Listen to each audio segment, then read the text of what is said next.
Ghana, and South Africa.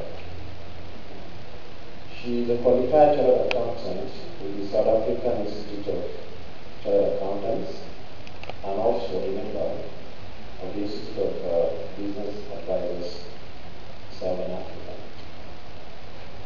And before training with PwC South Africa, where she focused on external audits for clients in technology, information, communication, entertainment industry, and entertainment industry. She joined PwC in Nigeria 2013 to assist with the transition of financial statements of Nigerian companies from legal GAAP to IFRS in 2014.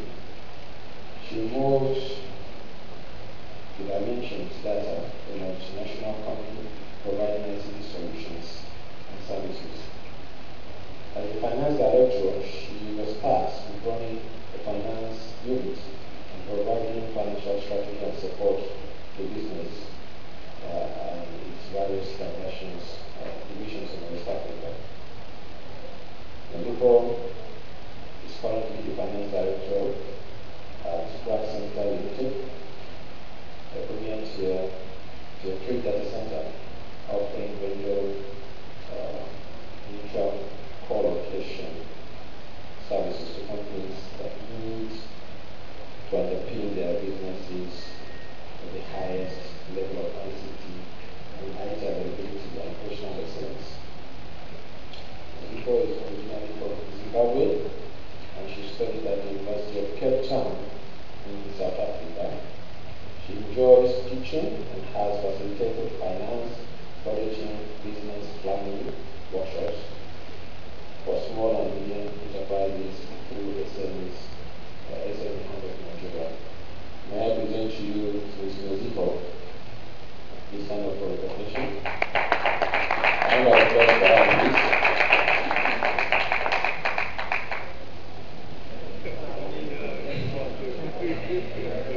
So thank you very much for everyone in the audience who's interested in our topic today on cybersecurity challenges.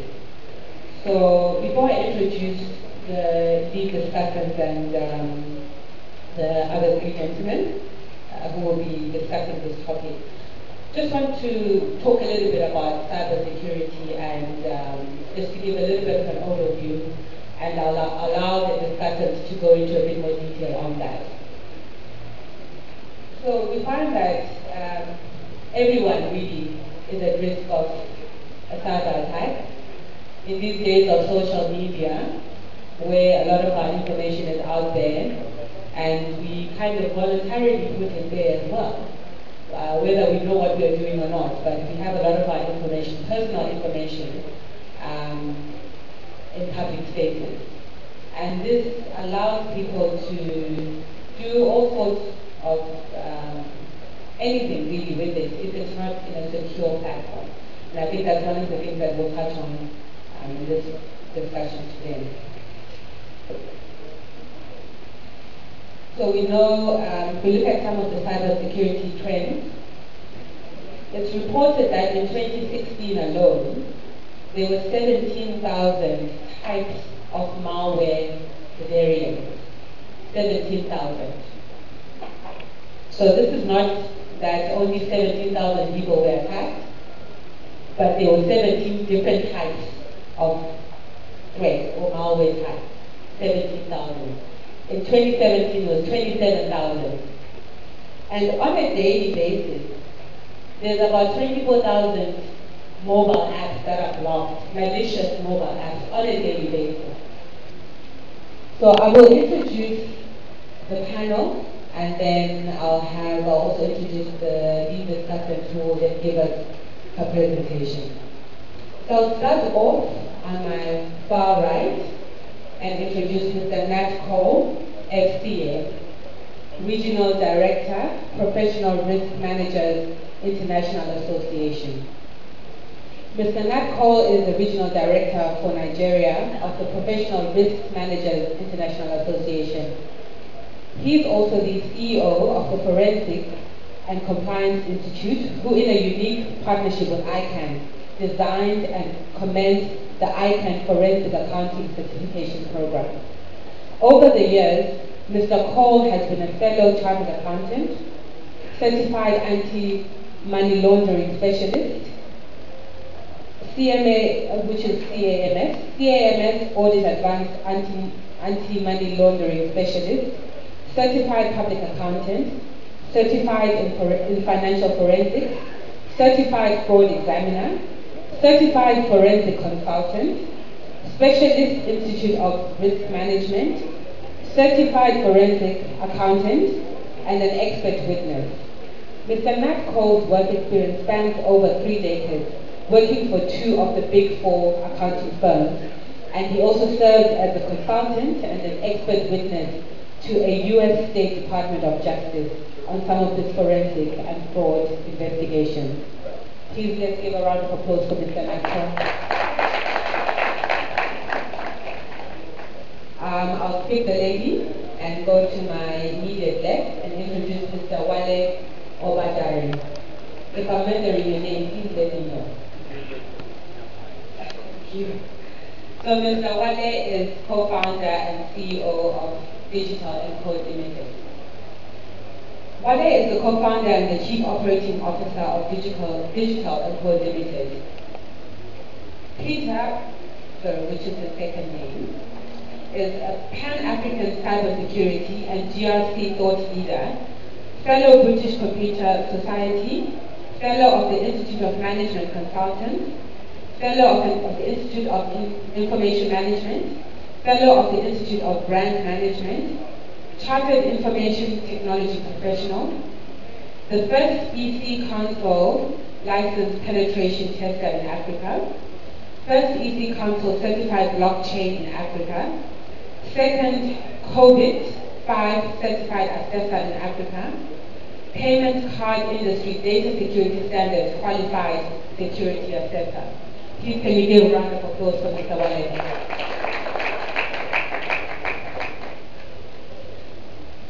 To my far left, I'm not going to say this name very well, but you'll forgive me. Mr. Tokwe Aladelusi. He's a partner and head of cyber risk services at Deloitte & Touche. Mr. Aladelusi is the chief strategy officer for Deloitte West Africa and leads the cyber risk practice at Deloitte West Africa. He leads the largest team of information security consultants in Nigeria and has significant security consulting, project management and auditing experience. He has served in several organizations in Nigeria, Togo, Ghana, South Africa, Cameroon and the UK, and has also served as client in 15 countries. He has experience performing IT advisory and assurance services to 85% of the commercial banks in Nigeria and over 30% of the companies quoted on the Nigerian Stock Exchange. Please give a round of applause for Mr. Aladelusi. Okay, and then I will introduce our lead discussant, who is coming in the place of Mr. Adebajomo, ED IT Operations of Access Bank. The lady sitting on my right, her name is Shomi Ochuba, and she's the head of security at Microsoft Nigeria and Ghana.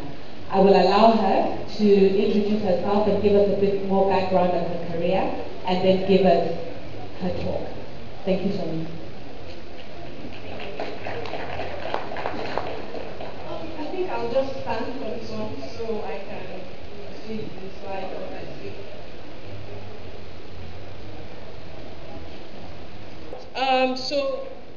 Good afternoon, everybody.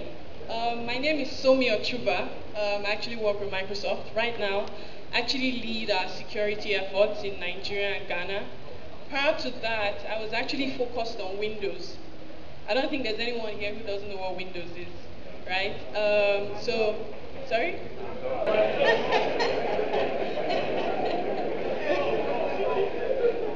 Okay, I'm talking of the one on your PC. So I was actually leading, how many people are on Windows 10? Nice. First of all, from my past life, I'll encourage everybody to move to Windows 10 like yesterday, because the threats out there right now, if you're on Windows 8.1 and below, you actually are at risk of being compromised on your PC. There are many things that I could talk about that lets you understand why, but I won't go into that. But next, go do, when you leave here, please go and update to Windows 10, right? So before I did Windows 10, I was actually focused on Microsoft's business productivity stack, which is Exchange, SharePoint, Skype for Business. A lot of people know Skype, but like Skype in the enterprise and all that.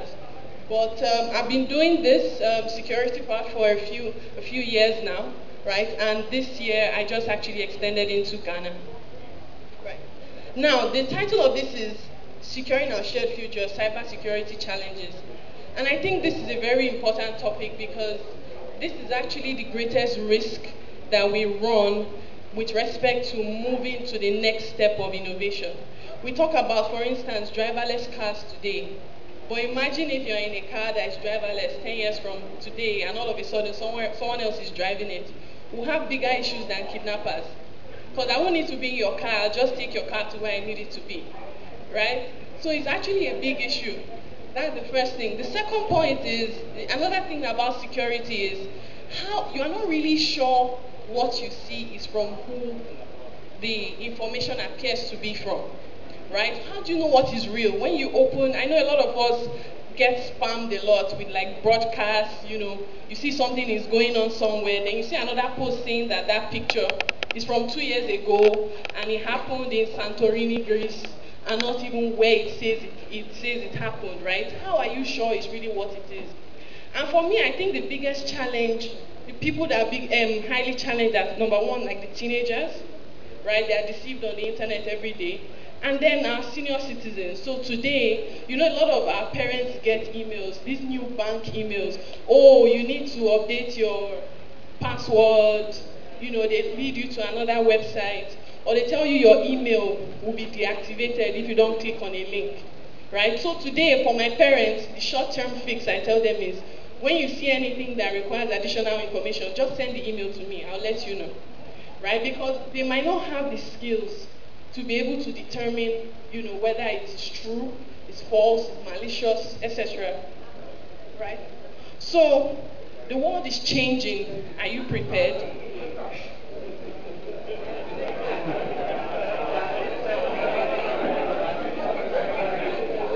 It's not real. We need to be ready for the future.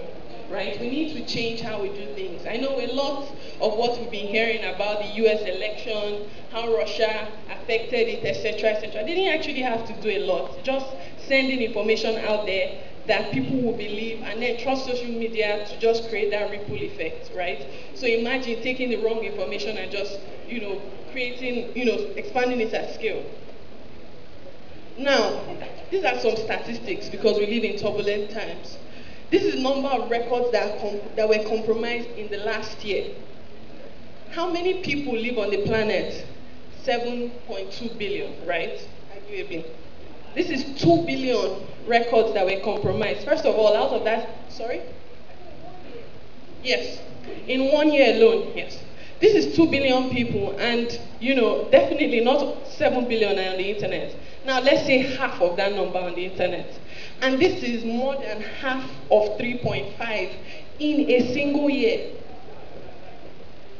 A lot of people have probably gotten emails from do you use LinkedIn here? I don't know who was affected by the last compromise. They would have sent you, let you know, sent you an email to update your password. Same thing happened to Yahoo some time back, right? This is a very big issue. 140 plus days between infiltration and detection. What does this mean?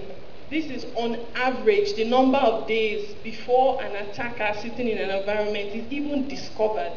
So they're just there picking information, downloading, compromising the information that is there, and people don't even know. And this is even when they are detected. We're not even talking about when we now get the bad guys out. This is the number of days. $50 million is the cost to business, the impact per breach.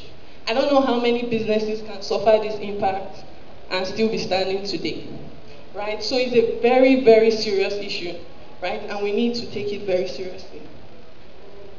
Organizations are losing ground to cybersecurity. In 2017, this is the percentage increase in the US, targeting the business sector.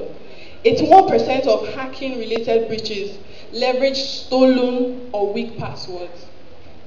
A lot of sites today won't let you use password 123 for your password today. This is the reason, right? We always say don't use your date of birth, right? There's a lot of social engineering.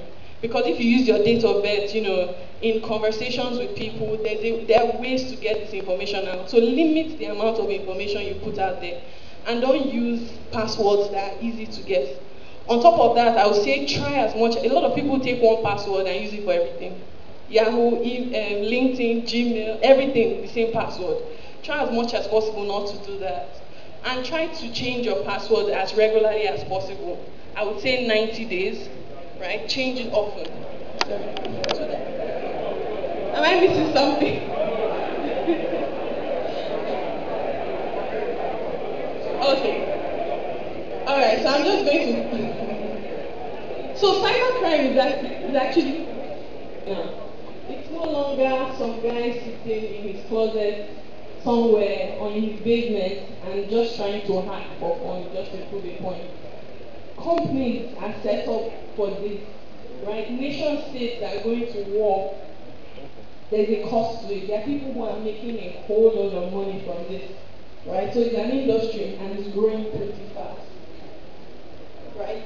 So identity is actually central to digital transformation, but also is risky, right? Because when we say identity, it's that single thing. It's like your ID card is what is, it's what is your identification, your identity, right? So, for instance, in organizations today, we have people using a single identity to access, different solutions, websites, etc. And we actually focus efforts on making sure that it is as hardened as possible, these identity systems, right? The reason is that once it's compromised, the reaching effect is actually very far because identity is at the center of everything. It's not good enough to just have firewalls like before and think you are safe. It's really in the identity systems that exist today. Now, this is what the industry expert says. Cybersecurity is difficult, and it's not going to get any easier, right? Running a large environment means managing huge volumes of attempted breaches every single day. In fact, what we tell a lot of our customers is that your approach to security should be assume breach. Always assume that you've been breached so that you continually change, how you do things, and also monitor the systems. Get alerts, get solutions that are able to, use machine learning to tell you what's going on, anomalies, what's wrong here, right? Says not now more than ever, it's important for organizations of all sizes to not only be prepared for a data breach, but also be taking proactive steps to plan for the inevitability. In fact, I read something somewhere recently that said there are two types of organizations. Organizations that have been breached and organizations that don't know they've been breached. Right? It's left for you to determine where you fall. Because on a daily basis, these threats are out there and they are shooting out, these attacks. So I just highlighted just a few points. I mean, there are many more, but these are, I would say, the challenges that we face, currently. Business email compromise attacks will continue to increase. In fact, there's a statistic that says over 80% of compromises are through, email, right? So you need to make sure that you have best practices when it comes to email. So this is an example of a phishing email. You can see it's been sent to, someone on our Azure Active Directory team, and it's telling, like you said, something is expired and needs to be changed. Now, to the untrained eyes, this looks normal, right? So all I need to do is click on the link, click here to validate, and move forward. But you should actually hover over I don't know, is it clear enough? Can we see? Okay. if you hover over the from, it doesn't usually show you the actual email address until you hover. So when you get these ones that are actors posing to be from GT Bank or the rest, you see the GT Bank support team.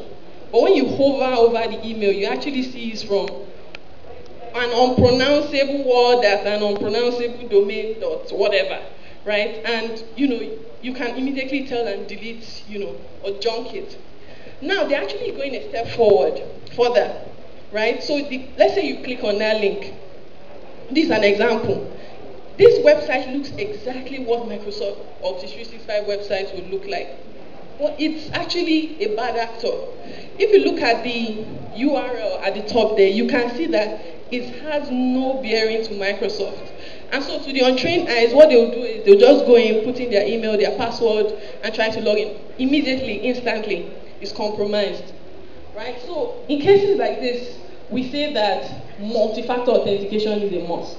And really, what is multi-factor authentication? It's just a second way to be sure that it's who you say you are, right? So an example would be who used to use those tokens that they used to give to us when internet banking started. I know now a lot of people just use the OTP code because it's easier. They send you a code to your phone. But guess what? That's multi-factor authentication, because after you logged in with your username and your password, you got those right.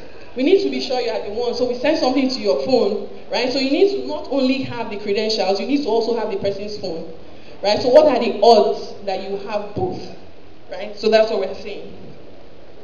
AI and machine learning can actually boost cyber defenses. We have solutions that are actually more intelligent, right? So we have, for instance, there's what we call advanced threat analytics. And basically what it does is able to track your behavior, understand your patterns, to say, okay, this person typically logs in Abuja by 8 a.m. on weekdays, and will typically log out at 5 p.m. Right? Once or twice or occasionally, you work extra hours. But then we understand your average pattern. But it doesn't make sense that you log out at 5 p.m. in Abuja, and 2 hours later, you are logging in from Beijing.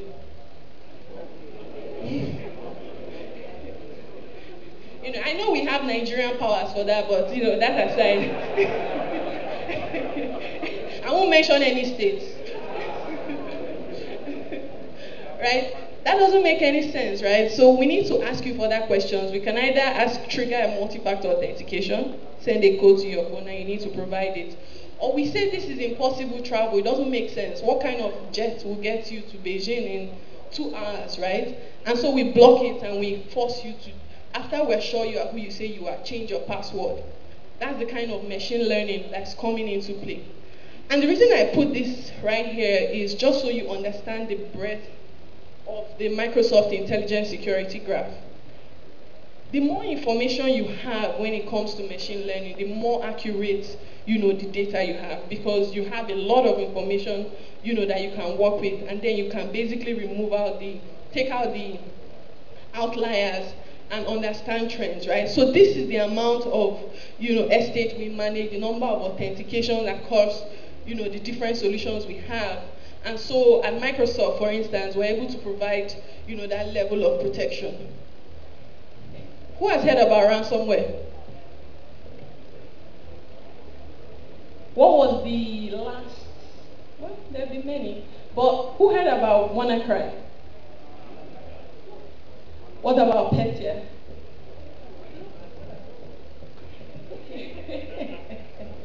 But we understand the whole concept of ransomware, right? Okay, let me explain what ransomware is.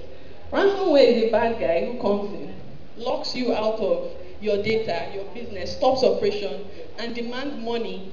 It's like he kidnaps your information for him to release it. Right? In the past, maybe it would be easy to trace them, wire transfer, to maybe the Cayman Islands or somewhere. But now you pay in Bitcoin, we can't track it, the money is gone, the money is gone. And even when the money is gone, there's no guarantee that they haven't left a back door to your environment. You become like we say, where I play tennis, ShopRite. Right? So you pay now, they decrypt the information, they give you the codes to decrypt the information. You have access back to the information. But guess what? He gets broke 2 months later. he comes back, hello, right? You become his bank, account, right? So you want to make sure that you are proactive. An example is have proper disaster recovery sites, right, where you can fail over to, right? Be able to identify what's going on and quarantine the affected systems immediately, as quickly as possible. If you need to get professional services, get it, right, from people who can do it, right, so that you can move forward.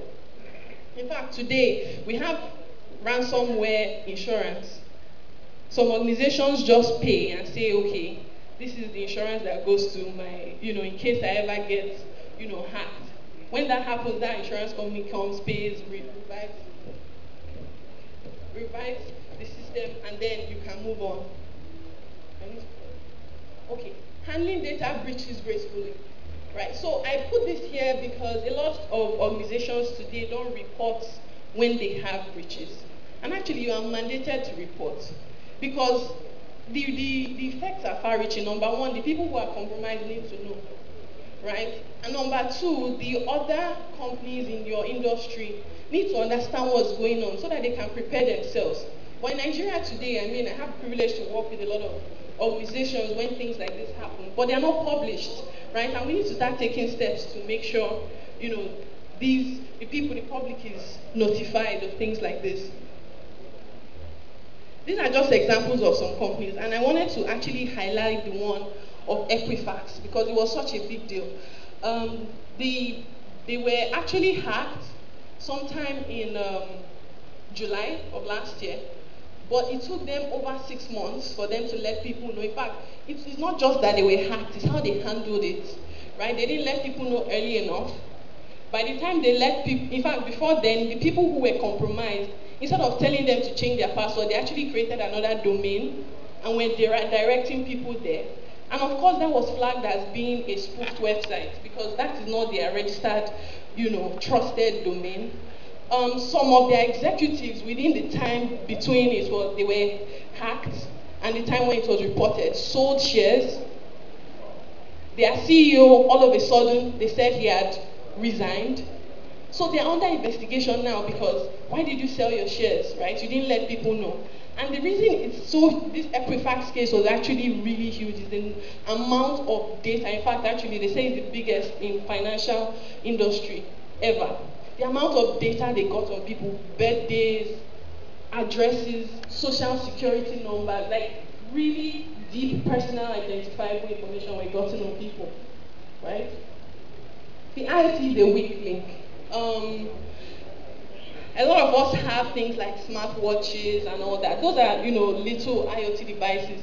But when you think about like a smart city that has to manage, for instance, the tolls, the tolls are not the way like you pay money, like you pass it, takes note of your plate number and sends the bill to you. Just an example. But imagine all these IoT devices, if someone is able to get all of them to create a denial of service attack, which means that they just keep sending junk queries, right, to cripple your website, right? That's the kind of denial of service attack, and we need to make sure that those devices are being secured. For example, I have an Apple Watch on, right? I have my Microsoft email on my phone, right? My email is on my phone. So because my email is on my phone, I'm required to register that phone with Microsoft so that they can manage it. Such that if the device is lost, they can trigger a remote wipe because they don't want their information lying around. The moment and now that policy also makes sure that I have a password of a minimum length of 6 characters. All that is set up working fine. And then I got a watch. Guess what? My watch mandates me to have a password because it's connected, an IoT device that is connected to my primary device. And so now when I take off the watch, it locks automatically. Right? So we are talking about solutions that transcend just the typical devices. IoT. Now people use IoT to the temperature in their homes, their ACs, their fridges, right? So these little devices can come together and create a menace if they are not managed properly. Patching and application testing, I would say this is one of the biggest ones we see in organizations today. They don't update their systems as frequently as they should because, for instance, in the Equifax case, there was a vulnerability in the web application, that's what was used. And that the patch for that bug was actually issued in March.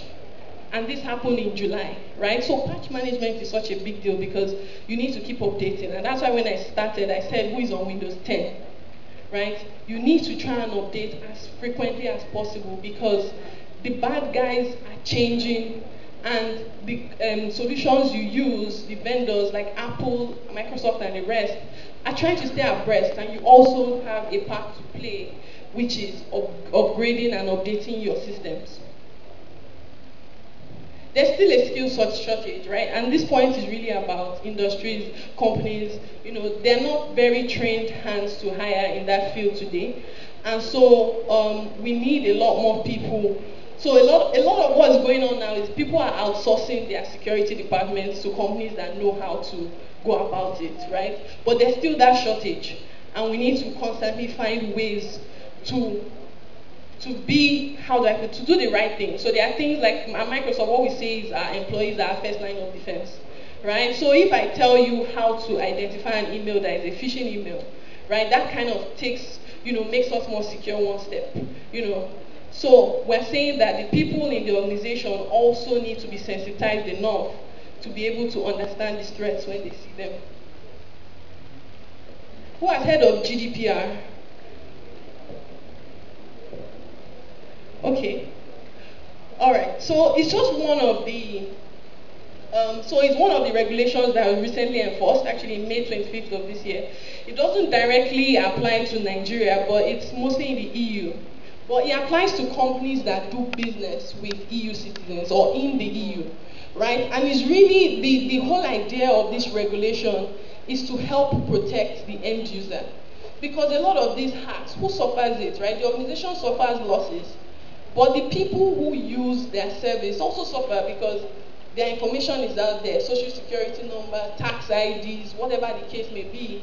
So these have been put in place so that the owner of the data actually has control over where the data sits. Like today, for instance, you may opt out of a website or maybe delete a profile somewhere, but guess what? They still keep spamming you. Right? Like for instance, before, I think it was only recently that we were able to opt out of the spam messages we used to get from MTN and the likes. Before, it was, in fact, they would keep sending you, they would call you even more than your loved ones. Right? Right? So now we're saying that people should be able to say, hey, stop it, I don't want it, delete my data today. Right? And that's where this law comes into place. A lot of the organizations in Nigeria that do business in the EU are actually trying to get, this certification, right? And I think it's really important, and I feel like in the future, Nigeria will actually take some learning from this and apply to our own industry, right? So when we talk about security posture, what we say at Microsoft is, this is how you should think about it. Protect, detect, respond. It's an ongoing process. Right? While you are protecting your estate, you need to have tools that can detect. And then if anything happens, you need to be able to respond. Right? And even when you respond, you need to take the learning from that and put it back into the loop of protect. Okay, what do we do so this doesn't happen again? So it's an ongoing process, learning process, changing process, right? That you have to actively take seriously. Right? So this is actually the end of my presentation. If there are any questions, I don't know, isn't it? Okay, so I'll leave it for the Q&A. Thank you.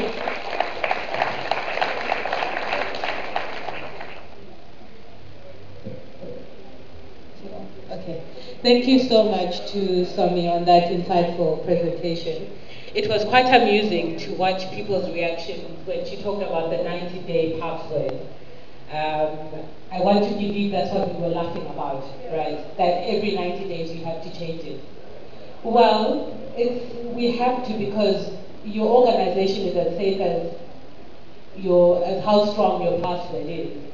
So that's the first, it's the easiest thing to check. Like if you use a birthday, if you know your birthday is the 10th of November, I go in, I put it in and have access to your system. It is annoying, I will agree with you on that. So we talked about a skills shortage around the security area and how a lot of businesses now have to outsource for those resources rather. And my next speaker is Wale Obadare, who is the co-founder and CEO of Digital and Code. And his business actually provides some of those solutions for people who don't have in-house security resources. So I'll hand it over to Wale. Good afternoon, everyone. All right. There's actually 10 minutes to do this. But first and foremost, I see a lot of fathers in the house, and I want to first and foremost appreciate the President, Alhaji Razak Jayola, for this opportunity. Thank you very much. And then Dr. Uwaje, I can see you. Good afternoon, sir. Yeah, my father and my mentors. So, standing on the existing protocol, my name is Wale Obadare, and I'm going to be doing this presentation. As introduced, I'm the co-founder and the CEO of Digital and Code. Digital and Code is a cybersecurity consulting firm. Because there is no time, just about myself. Well, we double our technical partner to Central Bank of Nigeria. Then about myself, I think currently now, if I remember, I have, because I keep writing exams, I have 49 professional certifications. Yeah, don't mind me. Yes, these are all the certifications. Yeah, they are all up to date, and it covers governance, risk, and compliance. Yes, 49. And also among them, I'm actually the first blockchain certified in Africa, and also I'm an alumnus of both Harvard and MIT executive education. And just last week, well, prior to last week, myself and my partner, she were honored by the U.S. Georgia as a legislator. We're given honorary citizen of Georgia, and also key to the city of Georgia, in case we're looking for the key to the city of Georgia. It's in my pocket. So this is the key. And then last week, because of some of the works we do around the world, yes, we're an indigenous local consulting firm, but we export skill outside Nigeria. So myself and she, last week Tuesday, were given honorary doctorate degree in cybersecurity. So this is the ceremony last week. Just got back from New York. Now, the agenda for this presentation, there is no doubt the subject of cybersecurity is in the front burner, especially for businesses and for nations. Because I know we're accountants and we love figures, we love numbers. But the reality is all those figures, return on investment, bottom line, all those English. If there is a cyber attack, it can wipe off those profits within a twinkling of an eye. And that's the truth. And I'm not trying to scare you.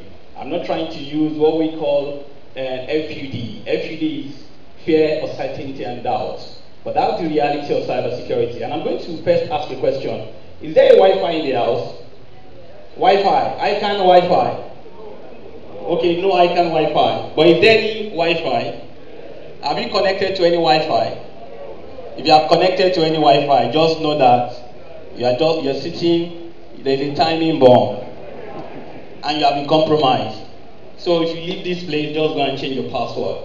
You know, because you wonder why, you know, Nigerians, we like to save our data. When we get to conferences like this, the next thing is, where is free Wi-Fi? You want to connect, right? As you are connecting, you are already connecting your everything, your life, your data, yes. Because most of those guys, they have the technical capacity to connect to Wi-Fi, you know, just with their phone and start to harvest your username and password. It's just because there's no time, I have 10 minutes. We're a very practical organization. I will have demonstrated to you how I can compromise everybody's password within just 5 seconds. Exactly. But there is no time. Yes, so that there's no time. Hello. Yeah, hello. As the world, yes, as the world is increasingly interconnected, everyone shares the responsibility of securing the cyberspace. We have that responsibility, okay? And then, of course, cyberspace is the virtual world. You know, I won't spend much time. We are going to have this slide. You know, but just think about virtual space is a cyberspace. And then, what is cybersecurity? In a very simple language, it's just the state of well-being of an IT infrastructure. And when we are talking about IT infrastructure, we're talking about that phone, this Oga has in his hand. Gone are those days. If you remember, I remember in 2005, I bought a PC, an IBM ThinkPad. In fact, the whole of Lagos Island were jubilating because that time, that PC was 1 gig RAM. 1 gig RAM. And all my friends, in fact, I was a superstar because I was the first to buy, to purchase that system. But today, most of the phones that we have in our hands, your Samsung has 2 gig memory, 4 gig memory. So in a nutshell, what we are all carrying is what? You are carrying laptops. Those smartphones are, yes, in our hands. So if the subject of cybersecurity concerns everyone. But if you are not interested, because I met a lot of business people, especially accountants, when you are discussing cybersecurity, they just switched off and said, no, it's for the technical guys. But my advice to you is, after this session, if you are not interested in cybersecurity, just go and buy Nokia 3310. Because if not, these guys, as we are here discussing cybersecurity, let me tell you the truth. The challenge with most of all business people is these guys are very determined. They are having sections like this. Let me be honest with you. When some of us are struggling to pay 100,000 to attend a conference, or you don't even have an antivirus, they ask you pay 10,000 naira for an antivirus. You will prefer to go and download free version. What do they call it now? I don't use Kaspersky, free Kaspersky, free AVG. These guys pay hundreds of thousands of dollars to go for sessions to tell themselves that, guys, it is time to reinvent yourself. Keyboards are the new knives. They know that keyboard, whether on their smartphone or on their laptops, is the new weapon that they can use to destroy the world. And when you're talking about destroying the world, you start from destroying your finances, small businesses. I've seen, even as little as a bricklayer, he went into a bank, they asked him to open an account. He opened the account. Unfortunately for him, the bank did not advise him properly. They told him that you're going to get an email notification from us. When you click on it, activate your account. Unfortunately, the guy that is using the new knives were the first to send him a notification. He clicked on it. The first installment, 60%, 5.8 million that the owner of the house that he was building sent to him. They wiped out the 5.8 million. The guy was crying. You understand? So that's at the basic level of what cybersecurity can do to us. And then to open your mind, I know we love figures. It is the annual cost of cybercrime right now is $4 billion. Right now. And then it's going to grow by 2021. It's going to grow till $6 trillion. Yes. What that means is, and these guys follow where the money is, just like you are following accountants, you like figures, you are following the money. Those guys too are following the money. And they are waiting that if we don't have the right appropriate controls, they're going to hack you. And quickly, I'll just tell you what has happened, in the last 24 months as well. Real life scenarios, because most businesses, whether it's a small business or a big business, they don't pay attention to cybersecurity. And one of them is Maersk. Maersk felt, come on, cybersecurity jargon, cybersecurity nonsense. No, we're in the business of what? Logistics, shipping. Let's focus on our business. Cybersecurity is none of our business. And they were thinking, they were running their business, and they told them, maybe the IT guys have told them, how many CFO are in the house? I love CFOs. They don't like to spend money. But if they want to buy Prado Jeep and Sequoia, all the big guys, they can quickly G-Wagon, God bless you, madam. But when IT people will come and say, no, we need to do an upgrade of all our whole system, then the CFO, that's when we'll be asking, what is Microsoft, what is Windows? Suddenly they will not understand English again. So that was the challenge with Maersk. Microsoft, I was interestingly, I think about this time last week, I was in New York, and I was walking in the front of Bill Gates. Yes, madam.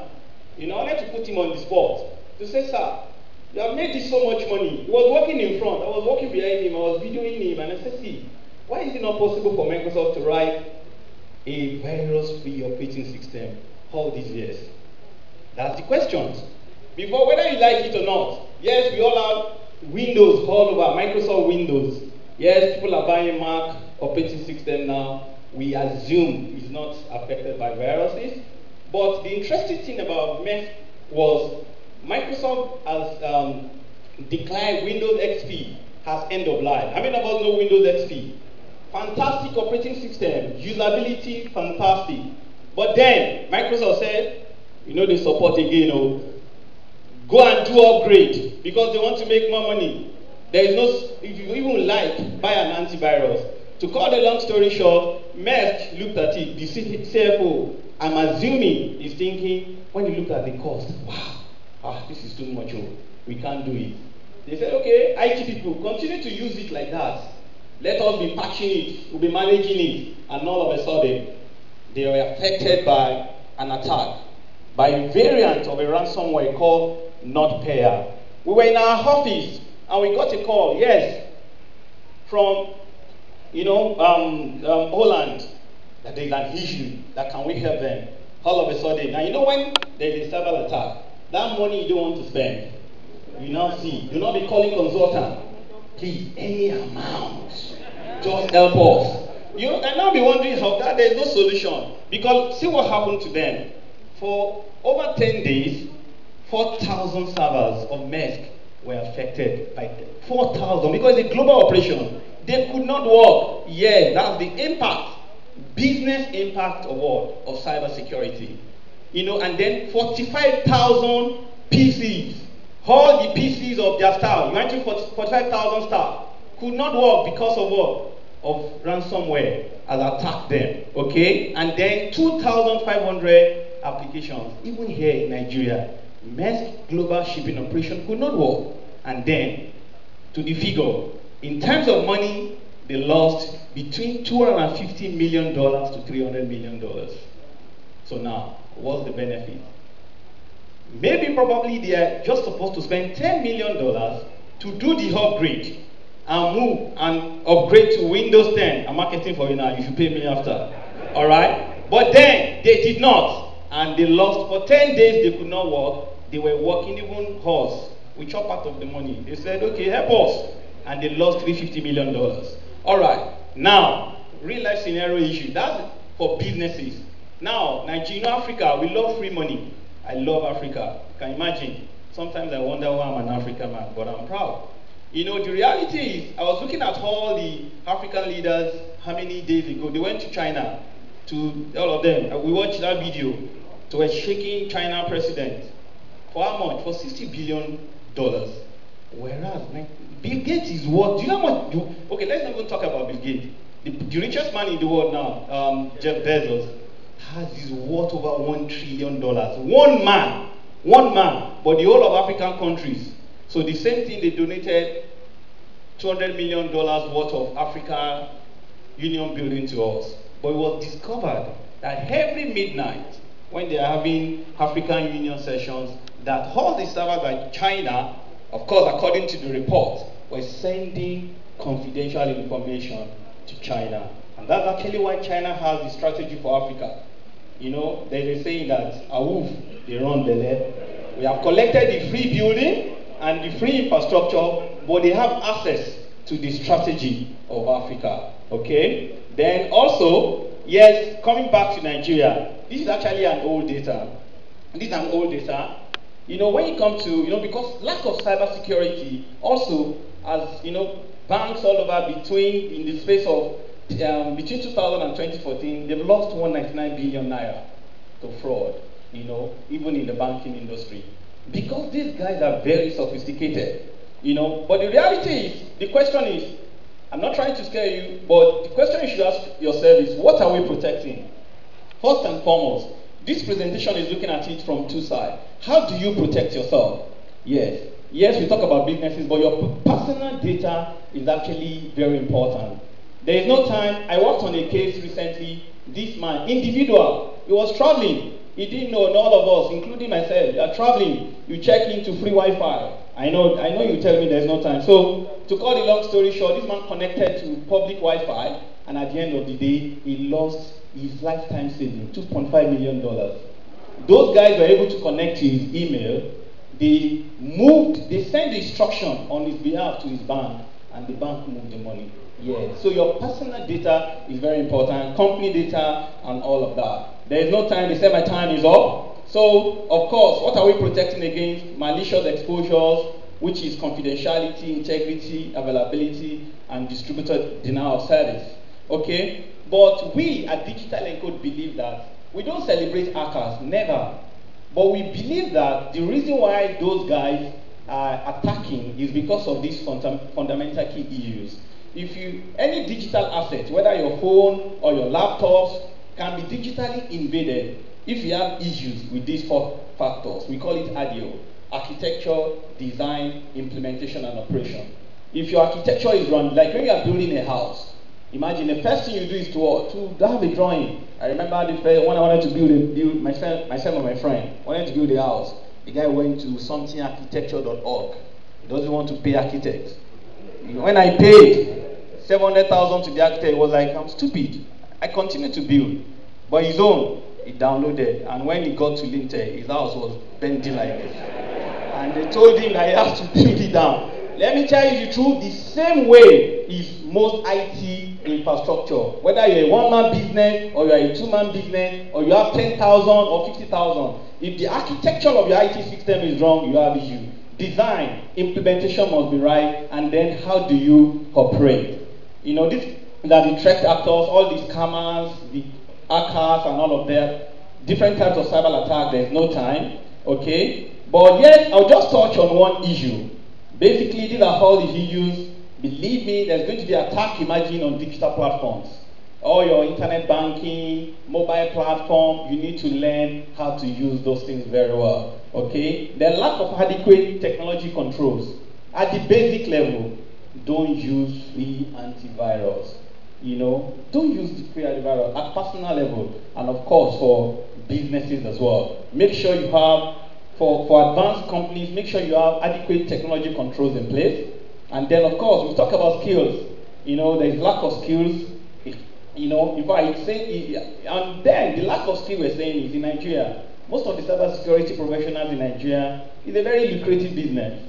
That's the truth. They are all migrating to Canada, all of them, every day en masse to Canada because they're paying them very well. So it's something can encourage your words to be in. That's the truth. In fact, cybersecurity is the new oil. Yes, I can say it. It's the new oil. They pay them heavily because there are global issues that they are fixing. All right. Well, as I round up, for cybersecurity, the challenge I think about cybersecurity is there is no silver bullet.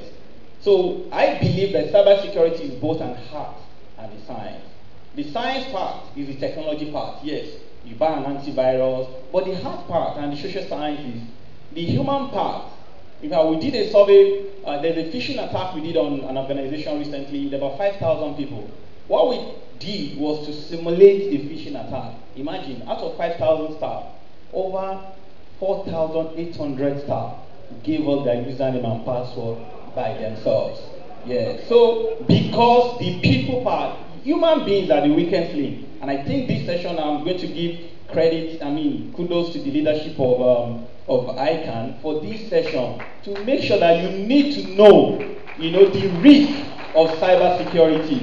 Number one, don't connect to public Wi-Fi. Make sure, if that's the message you are going to take home after this, honestly, I think I will have done you, so make sure you have defensive strategies, both prevention, resilience, and detection, recovery. Is that my time is up? And it's a privilege to be here. Thank you, ICAN, for inviting me.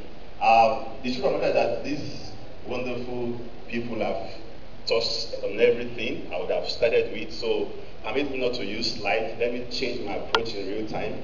Is that okay? So that I don't say what they've said. But while Wale was speaking, I recall what happened to me years ago when I joined Deloitte. And I started with doing accounting work and audit work. It was very boring. I'm sorry. No, for me, it was for my kind of person. I like things to be scattered. It was too organized. So while I was doing that, I used to I have an NGO which I lead, and one day I went to log into the email system, and as I logged on, I just saw a black screen, and somebody was laughing from the screen.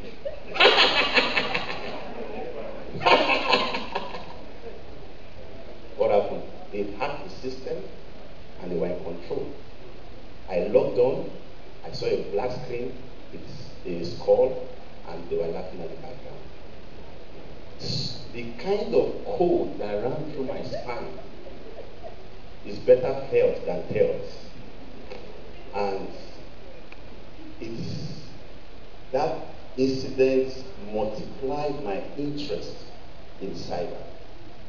And I'm privileged to say, and I'm grateful to say that we started the cybersecurity unit in Deloitte, and today we have the largest cyber team in the country.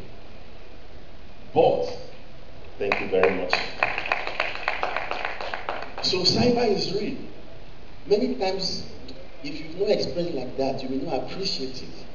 Cyber attack, they are real. According to the World Economic Forum, the report of last year, cyber attack is one of the top 5 attacks that organizations will face in terms of likelihood. So one of the top 5 risks, rather, that organizations will face in terms of likelihood. So this is a serious burning issue. And it affects all industries. Many times, just like Wale said, it's only the banks that it appears they take this very seriously. We talked about ransomware. My co-presenter talked about ransomware. Ransomware is like cyber kidnapping. Somebody comes to your system, encrypts it, and asks to pay a ransom. And then you have to pay maybe in Bitcoin for your files to be released. Sometimes last year, we assisted a number of organizations. You know, when such a thing happens, they call you to come and do digital autopsy, where you try to find out what happened, how did it happen, when did it happen, and who did it, and you try to uncover those things. We see that in power sector, in oil companies, in manufacturing companies. Imagine if your system is locked and you cannot post invoice. You cannot go to your applications, your SAP or your Oracle or your Phishing. Imagine if you cannot service your customers. So it is a very serious burning issue. And one of the reasons that make it very burning is that you may be in Nigeria and you can be attacked from anywhere. Any part of the world. In cyber, borders are meaningless. Distances are irrelevant. We have a cyber intelligence center in Deloitte that gives us the privilege to work with our clients and show them all the attacks that happen in their system in real time. We also have the capacity to see all the attacks coming to Nigeria as they are coming in real time. We have that system, and I can tell you that you'll be amazed. You see attacks from Vietnam, from Korea, from China, from Russia, attacking entities in Nigeria. So it's a serious issue. It is here with us. It is burning. And as accountants, we should care, because we like data. Confidentiality is very important. Those data you are working with, you do not want those data to leave the organization. Your trade secrets are in the system. Your business transactions are in your system. You have those figures that is 10. Just recently, we are trying to handle a case for an organization. Somebody, now you have this payment gateway, whereby you perform transactions and then you click and maybe your bank can be credited. At that interface, somebody was able to put a script there that can change 100 to 1 million, 100 million, and even change the account number to somebody else's account number. And these are cases we're investigating. And we have started, many times you've seen the results. It's surprising. That's an issue on your financial statement. You look at your financial statement, it's not jiving. What you have in your books can never jive. What's in the bank, or the bank is telling you that you send this amount of money. You say, no, I only send this from my own system. So these are issues. Because we are now getting very connected, it is important that we address it. When I came this morning, the FRS boss was talking about tax, and we fired him a lot of questions, and I hope you don't fire that kind of questions. We really, really tried. He talked about, somebody talked about systems not available when you want to use them. That's a cybersecurity issue. It's not only when they hack you. When your system is not available, then you have a cybersecurity issue. Now, the bad thing about this matter is that many times when we talk about cybersecurity, yeah, I know that is. Don't worry, I know what to do to people like that. So, many times when you talk about cybersecurity, people say, oh, I have antivirus and I have firewall. And people like us, we just feel IT guys take care of it. We have a good antivirus, we have firewall. That is like less than 5% of the issue. Your antivirus and your firewall is the whole gamut of security, what Wale talked about, the architecture, the design, the implementation, and the operations. Right? It's just a small aspect, like 55% of the whole thing that you need to do. So, we need to start thinking differently. And again, I think ICAN has done very well by organizing this conference. Because I've realized from experience, working in several organizations across over 17 countries in cyber, is that many times everything boils down to people. Everything boils down to people. Let's start from the strategy. You want to design the concepts. You want to say, this is how you should go about it. This is how I should design my architecture. Somebody will design it. Many times those strategies are poor strategies. Many times those strategies are copied from another organization. Somebody was in organization A and he moved to company B. He just copied the strategy there and makes some update and he gives it to you. We've seen something like that before because we've gone around. They will just change the first page and the header and footer and they have the strategy. And they submit it. So it starts from the design. What's the strategy like? Because I always get this question asked by my clients. How much should I spend? Because these IT guys keep coming. Why they talk about the fact that CFO should release money, but you know what? If they keep coming every week and they are asking things that you don't understand, you will ask questions. And many times, sometimes they buy 5 tools doing the same thing. They are inundated by vendors. Vendors come and speak to them, and they are just pressed by vendors, and they just keep doing what the vendors keep supplying to. So, how much security is enough? You know it's enough when it's in line with your strategy. When you have planned it and you say, based on my business, based on where I want to go, this is what I'm trying to do with my business, this is what I need to do to secure myself in line with my business. And you can focus on what matters to you. And that is where you should start your intervention. Start asking the right questions at the strategy level. At the design level, many times we business people would like to go to market quickly. I need to get that solution out in 5 days. And then it must get there. My customers are waiting. We've seen solutions whereby client pros come and review, and by the time you reviewed it, there was a backdoor in it. Somebody has put a rogue script that is giving them information. The designer, the vendor himself, has embedded a rogue script that anything you do on the application is sending a stealth email or SMS. It happens. But we don't do proper testing. In fact, we don't even invite security at time of design. It's when we have finished everything and say, yes, we are those people. The auditors or security, they come and check. At the design, at the conception, you need to ensure that security is planned. You need to ensure you have systems that gives you visibility, that tells you what is going wrong. And all these things are people. It's people that design the system. It's people that test the system. It's people that will give you systems that have visibility. Then if there is a breach, it's people that will investigate it. You call the police. You know the way Nigerian police, some of them do those days. After they've changed. If there is a breach here, they will pack all of you to the station. If it is cyber, you pack all the systems. With them pack all the systems, many times, look at our law enforcement agencies. How much of cyber do they know? Can they really prosecute cyber offenses?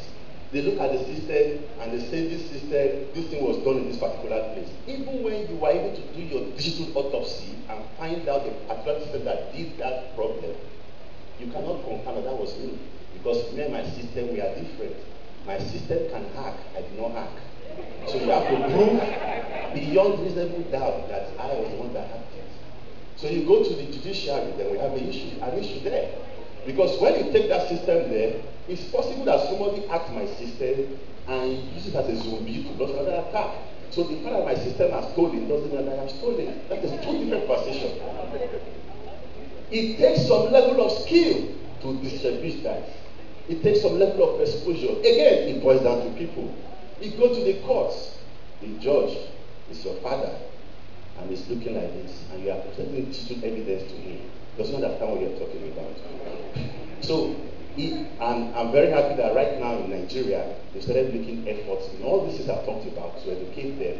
What I'm saying, in everything, I have come to realize, based on my own experience, that education and awareness is the best defense against cyber issues.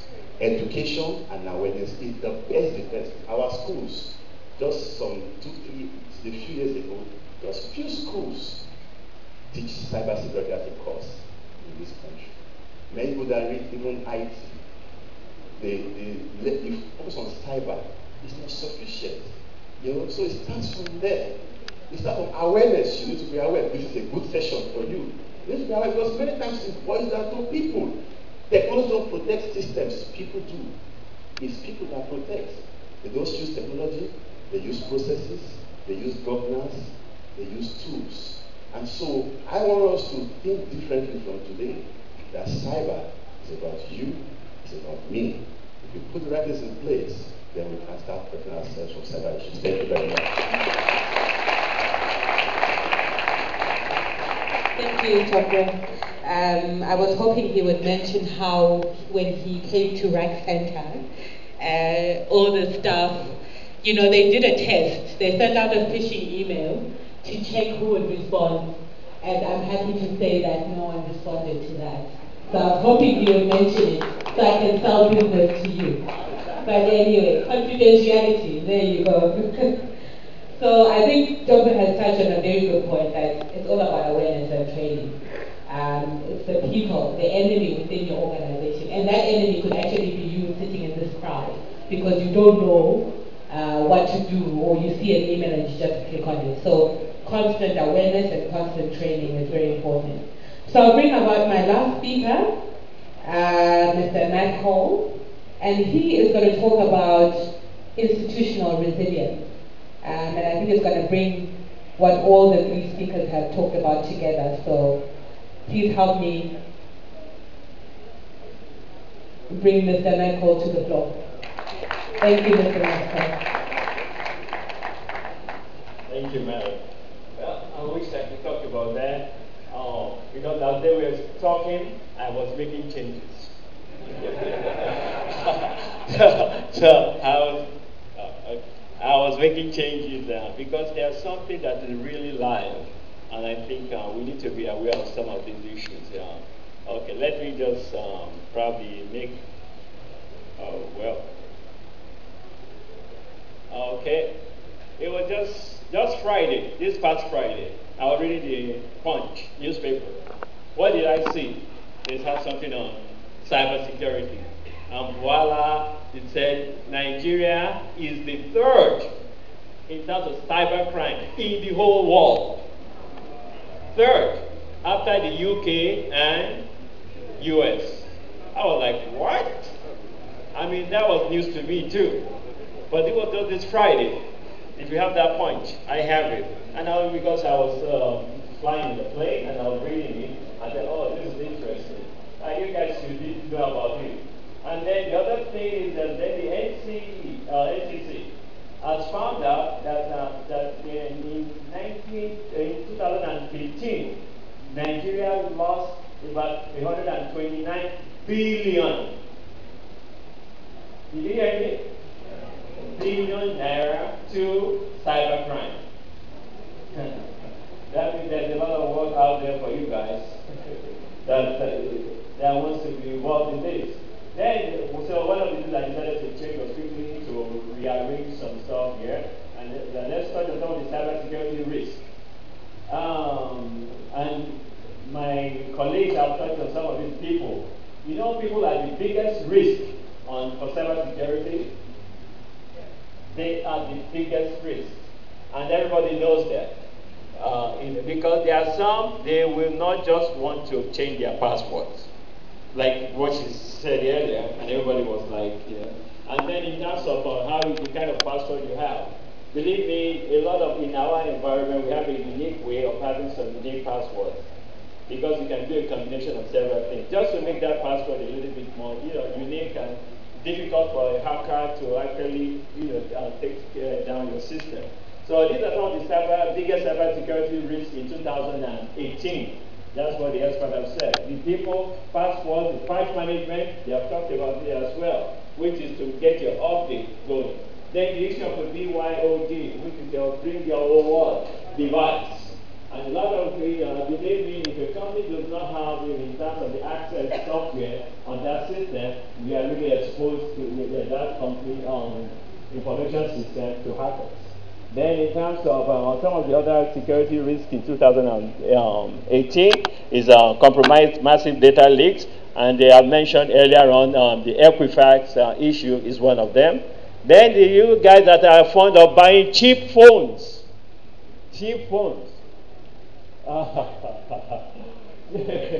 That phone is cheap, that's true. But do you know that you're exposing yourself? Because that particular phone, and I think one of my colleagues mentioned it, some of them come with pre-packaged malware. They will be sending your information to some place in where? China. And now, I think,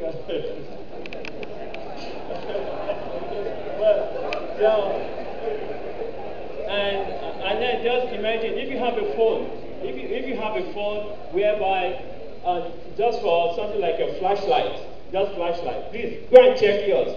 If your flashlight is more than a few megabytes, you better delete it and download another one, because there's no reason for that kind of app to have a big whatever unless it's actually doing other things on your phone unknown to you. And the US have a recent case on what do you call it? ZTE? Is it ZTE? Right, yeah. Yeah, the Chinese system. Did you guys hear about that case? Right. The US government, they will not do business with them again, because their phones, your phone, comes with pre-packaged malware. And the US government did not take kindly to that. And then they mentioned the issue of capacity.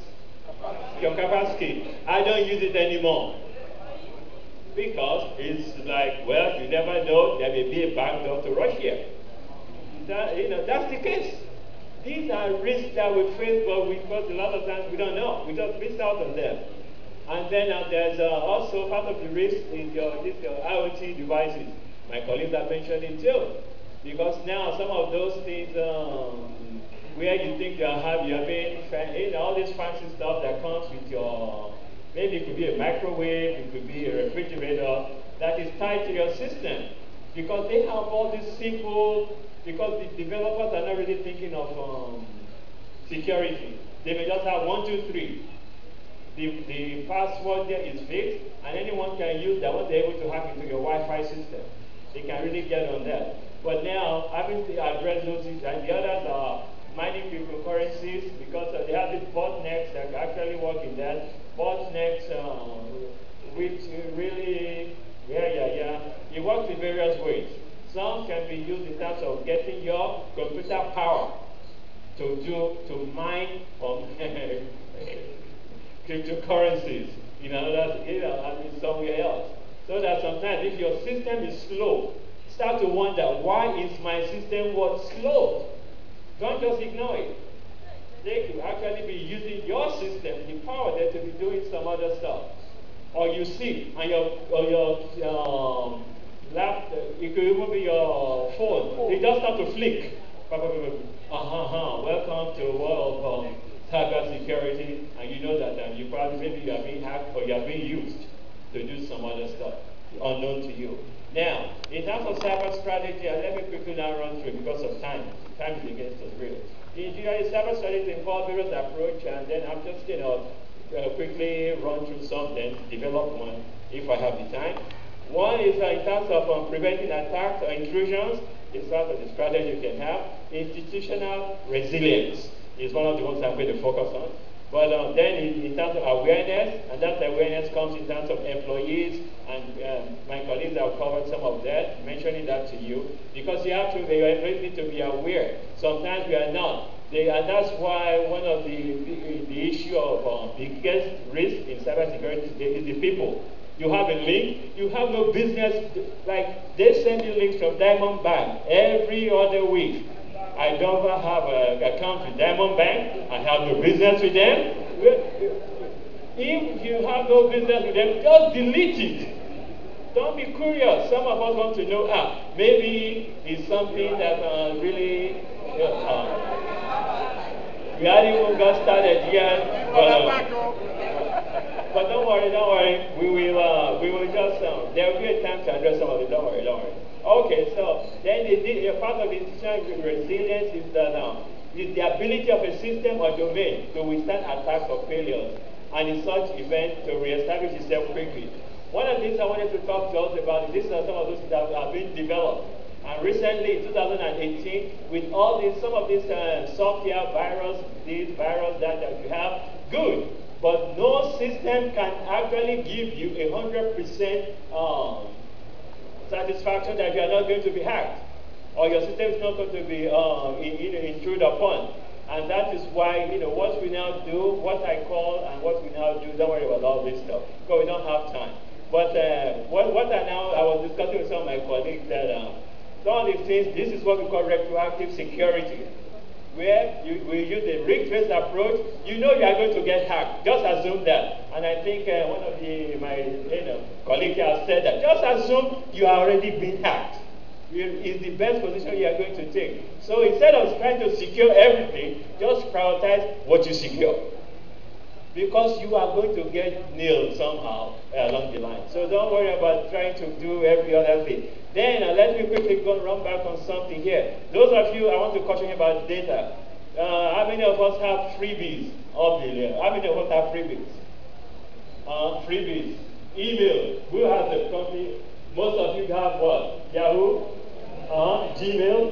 Right. And are you the customer for Gmail? What are you? You are the product. You are the product that they will now put together in terms of information that they are going to sell. And there's a guy called by name Andrew Lewis. He's also known as Blue Beetle. He said something. If something is free, they know that you are not the customer, but you are the product that's being sold. And this is something that affects what we call cyber hygiene, because a good cyber hygiene helps, and every company should try to have. And what we talk about cyber hygiene, they have mentioned that in terms of employee awareness, in terms of training, that to get the employees to know what can be done or not. And in some of these things, because we're using a ring-based approach in terms of this retroactive security, we have one of the key things is that why we call it retroactive security is that it's two things: system recovery and data recovery.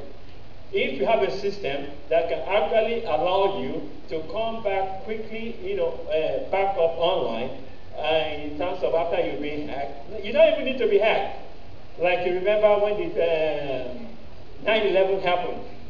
Yeah, there are some companies that were able to do what? They were sitting on the floor, but they were able to get online what? Right away. They were doing their business because they were prepared for such. That was not someone hacking the system, but because they have an issue that came up in terms of that disaster that happened there. But they were prepared for it, and they were able to do that. So what is a successful recovery, and that I'm going to close with that, is that when you have a successful recovery, it's to regain system availability, integrity, and confidentiality. So, because that means that you are able to restore normal service back to your customer. Even if you have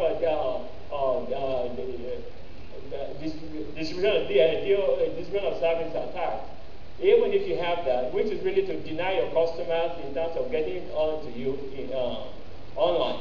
And then we also, part of recovery, the software I have here should be returned to a state of integrity that is both safe and correct. So it also very important to restore confidentiality. And although once something is already public, it's public, even after you've been hacked. But nevertheless, recoverability is now what, at least some of the things that I am preaching.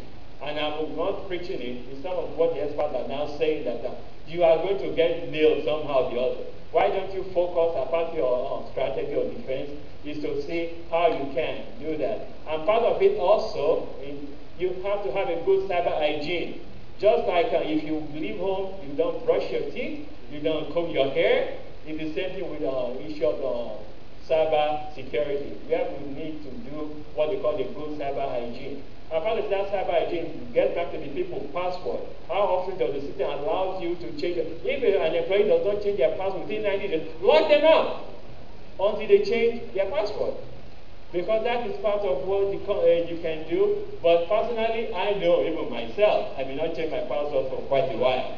You know? So it's not an easy thing. But one of the things I'm going to leave you with is easy to change your password. Just, there are some unique words that you remember. Put a year before or put a year after. Everyone, my name is Nwakego Arizemokoye. My ICAN number is 17005. So my question goes to Tobe. He said to us here that Deloitte has a tool that enables them to see the attack coming online real time. I don't know if I said exactly what you said. So my question, because she mentioned that it takes about 6 months kind of before the company knows that it's been hacked. Now, my question is, when you see that attack coming or when it has been attacked, do you inform the company and try to send a proposal, and what do you do from there? Or is there a facility to prevent the attack from happening? Thank you. Some clients call us to do what we call ethical hacking on their systems, by which we wear the cap of a hacker and we try to break them. The whole objective is to see if there are vulnerabilities in the process of doing that, and advise your clients to block those vulnerabilities so that a real hacker doesn't exploit it.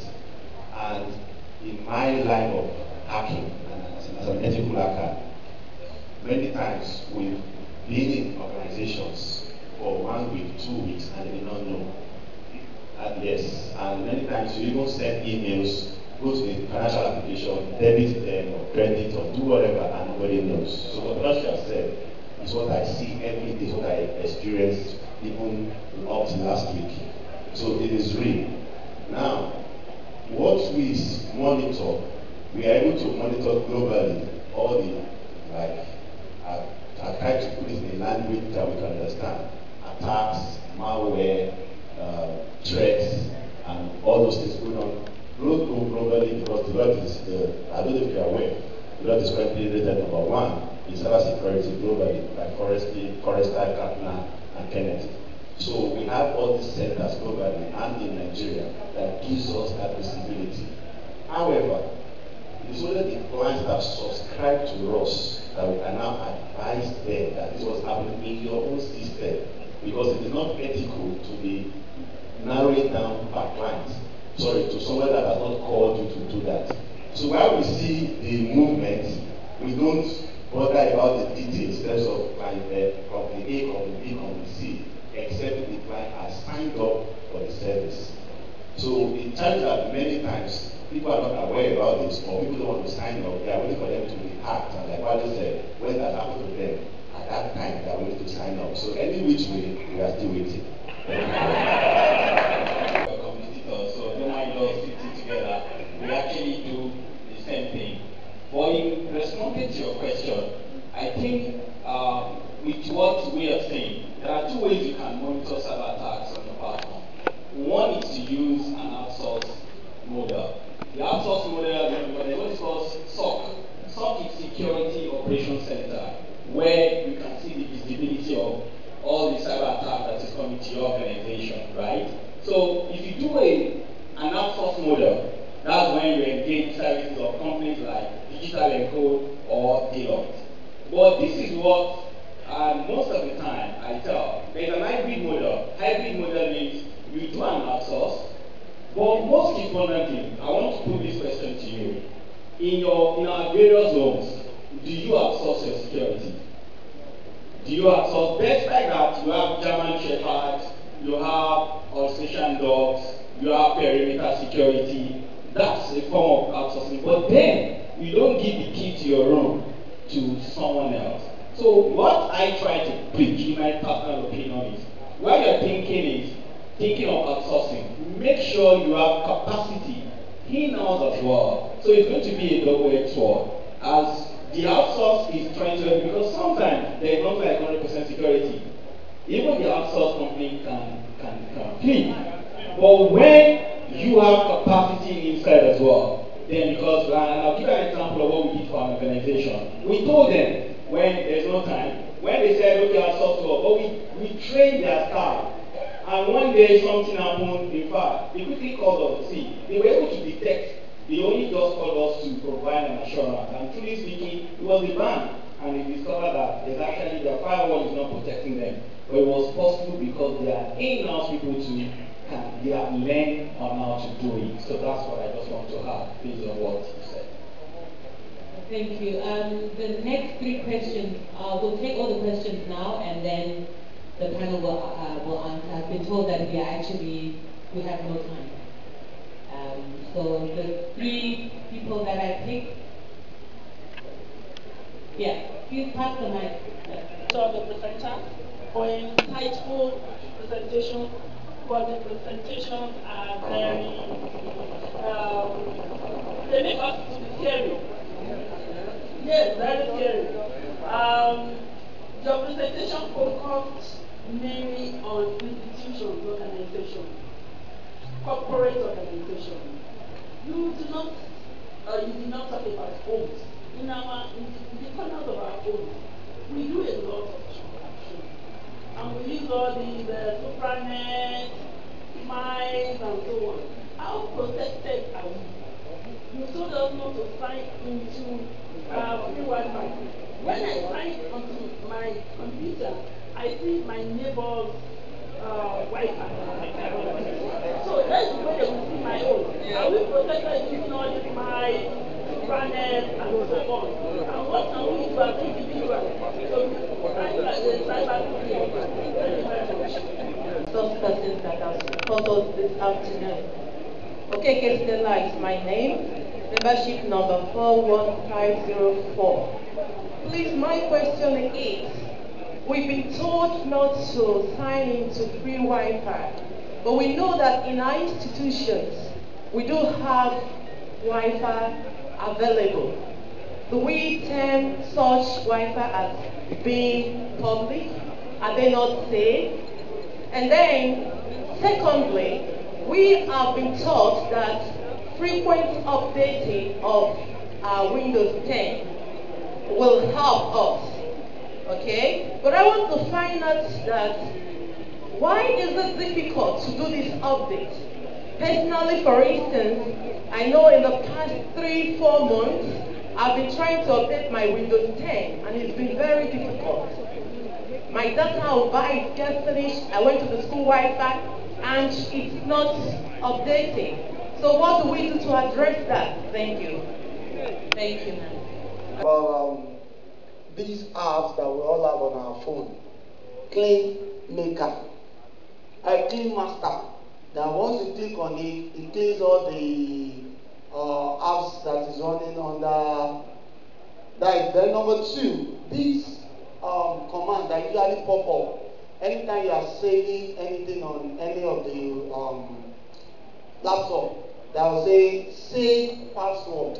So that when you log in again, once you just enter your username, you don't need to type in password. I think we all of us there are also corporate. Then, okay, majority. Then the second part of it is for ICAN body. Sir, how big is ICAN with this new cyber security?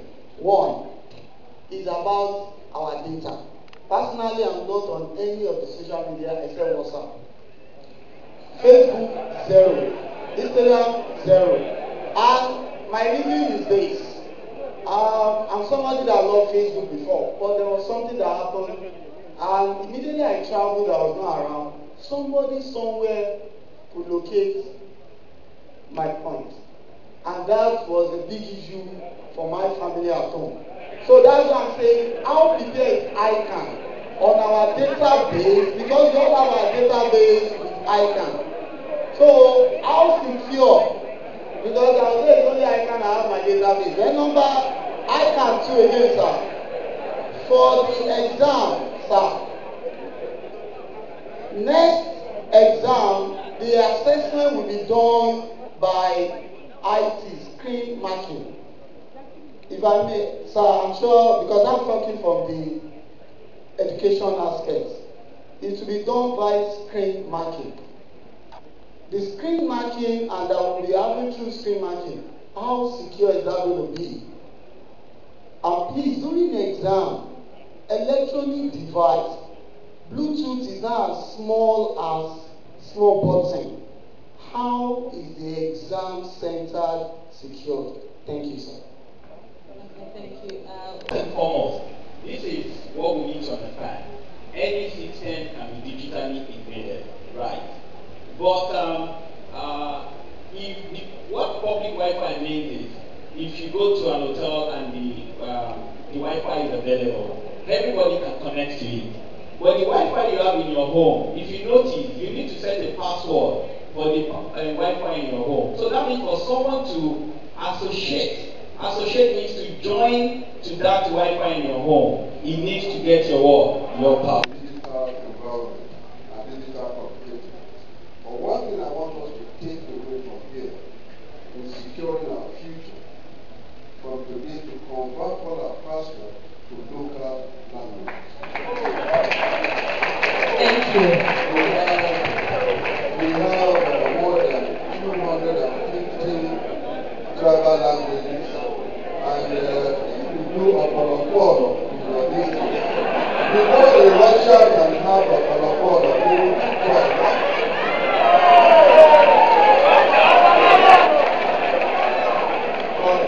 But having said that, I think my very good friend from the Lloyd has really unveiled each and everything that we said. That awareness thing, Can we have one house, please? we need to really give it to the president of ICAN, Alaji. He has been creating awareness in technology when he created the CISA certification more than 20 years ago. And I want to appreciate him for that. He has been a lead in the ICAN movement for digitizing Nigeria more than 20 years ago. So having said that, we want to appreciate you, but let us bring this down to really a very simplistic analogy. There are also some information I've noticed, which ordinarily there are global cyber propaganda in terms of weaponization of the cyberspace. The cyberspace has been weaponized in a way that it goes into the mind. And of course, we need to be thinking about, not about the victim, but about the hacker. What is the sociology and character of the hacker? When you know him well, you'll be able to protect yourself more. But everything we're talking about is about the hacker and self. I want us to talk about the nation. What happens if the aviation is down? What happens if central bank is down? What happens if the transportation system is down in our country? What will we do? What are the emergencies of preparedness within the digital space? I think that is the instructiveness that we should bring to bear as a national consciousness in addressing, understanding, and of course, trying to hinder cybersecurity. God bless us. Security issues concerning the screen marking. What is actually delaying the implementation has to do with IT issues that we needed to get right. Otherwise, we are ready to go ahead by last diet. But up to now, we have not signed up because we want to get all the IT issues together. So please also be very, very much assured that we are doing everything possible. But more importantly for me, I do know that a lot of our members are very, very much interested in IT as it affects our profession, and in particular, what are the practical things that the institution should put on ground to ensure that we are very, very much current as it affects practical aspects of our work when we are talking of digital destruction. So please, if you have any ideas, things that you think the institution should do, please send a mail to me on president@ICAN.org.ng. Thank you all.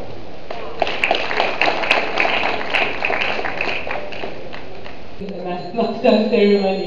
I actually forgot that you needed to respond. My apologies about that, sir. Okay, I think we are done. Yes. Thank you to everyone who came through, and I hope that it was a very valuable session. We'll hang around if you need to ask any questions or get our business card. Thank you.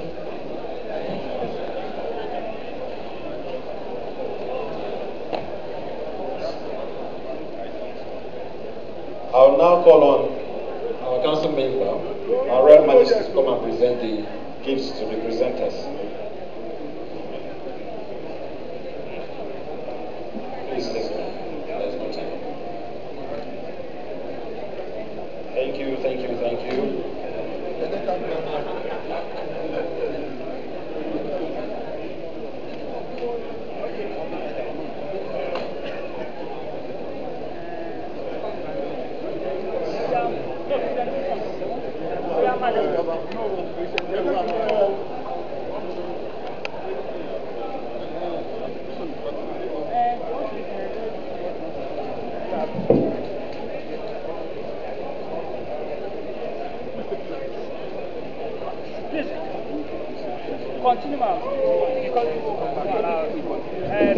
Hello.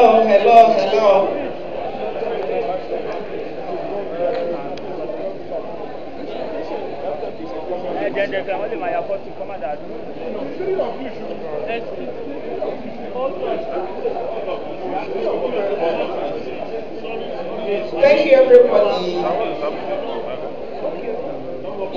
Thank you, the President. Hold on, please. No more. I had wanted to ask a very simple question, but because of time factor, I said since I'm going to present the gift, I'll use that opportunity. For the IoT devices, which you said is highly vulnerable, you know, these devices, they make life a lot more comfortable, convenient, and easy to manage. I have a device that does my sweeping instead of hiring a housekeeper. So how do we ensure that we are more secured with these devices because they are quite helpful? I have a device that tells my fridge on, sets the house temperature to a particular level, and you're telling us that it's highly vulnerable. What do we do to make them more secure? Thank you.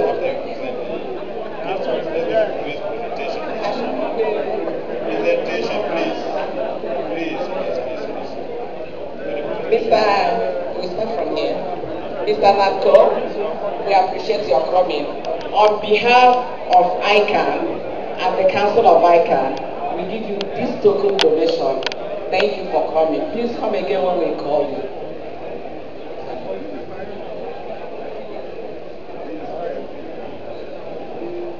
Thank you, madam. This gift is a token from ICAN in appreciation of your being here. Please hand it over to Juliet Goka and tell him we are very grateful.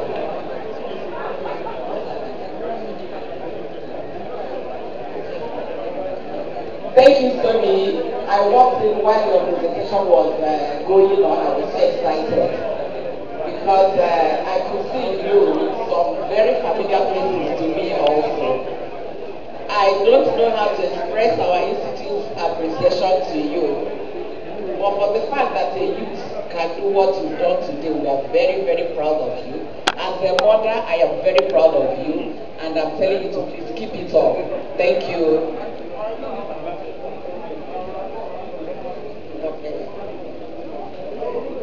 August something. The IT gurus, thank you for coming. enjoyed your presentation. Please come again when we come on you. Mr. Wale, thank you for coming also. Thank you for your beautiful presentation. As you travel around the whole world, please don't forget us. Thank you. Thank you so much. That brings us to the end of this workshop.